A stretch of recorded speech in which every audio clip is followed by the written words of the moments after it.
Tant que la terre durera, semailles et moissons, froidure et chaleur, été et hiver, jour et nuit, jamais ne cesseront. Nous commençons. La Bible en livre audio, livre de la Genèse, chapitre 8.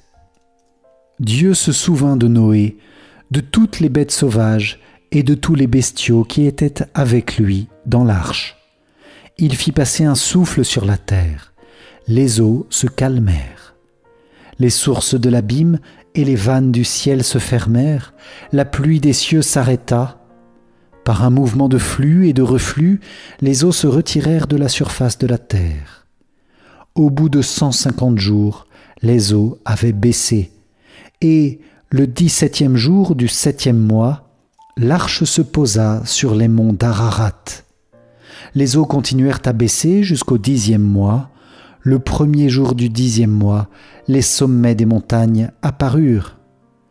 Au bout de 40 jours, Noé ouvrit la fenêtre de l'arche qu'il avait construite, et il lâcha le corbeau. Celui-ci fit des allers et retours, jusqu'à ce que les eaux se soient retirées, laissant la terre à sec. Noé lâcha aussi la colombe, pour voir si les eaux avaient baissé à la surface du sol. La colombe ne trouva pas d'endroit où se poser, et elle revint vers l'arche auprès de lui, parce que les eaux étaient sur toute la surface de la terre. Noé tendit la main, prit la colombe, et la fit rentrer auprès de lui dans l'arche. Il attendit encore 7 jours, et lâcha de nouveau la colombe hors de l'arche. Vers le soir, la colombe revint, et voici qu'il y avait dans son bec un rameau d'olivier tout frais. Noé comprit ainsi que les eaux avaient baissé sur la terre.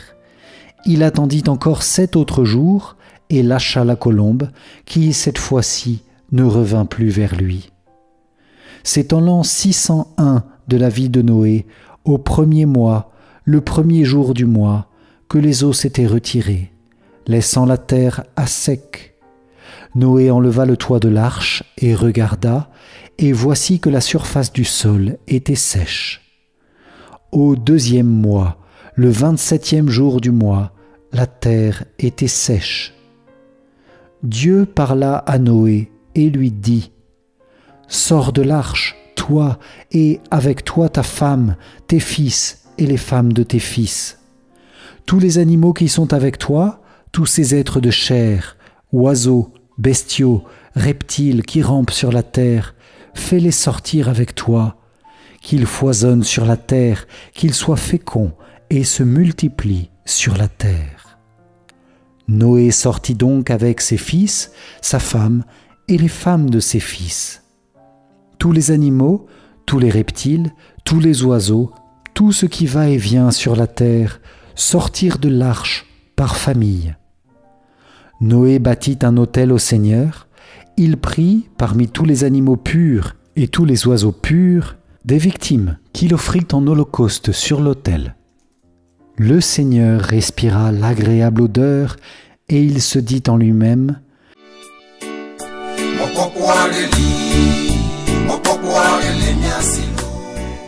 « Jamais plus je ne maudirai le sol à cause de l'homme. Le cœur de l'homme est enclin au mal dès sa jeunesse, mais jamais plus je ne frapperai tous les vivants comme je l'ai fait. Tant que la terre durera, semailles et moissons, froidure et chaleur, été et hiver, jour et nuit, jamais ne cesseront.